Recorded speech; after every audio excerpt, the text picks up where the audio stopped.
અરે ભુલારીજી, હું સ્નાન કરીને આવ્યો છું તો ભગવાન ભોળાનાથને આરતી ઉતારવા આપો મને.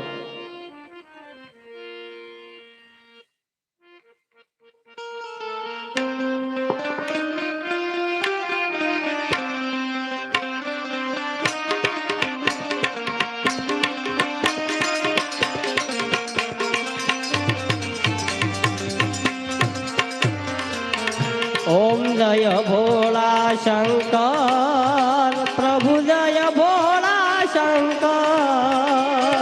अखंड आरती तमारी, अखंड जीवड़ा तमारा, जय भोला शंकर. ओम शिव शंकर भोला. અત્યારે અશ્વર રાજા ભગવાન ની આરતી ઉતારે છે તો તાળી પાડવા વિનંતી. ઓમ શંકર ભોલા, પ્રભુ શિવ શંકર ભોલા. અખંડ આરતી તમારી નવખંડ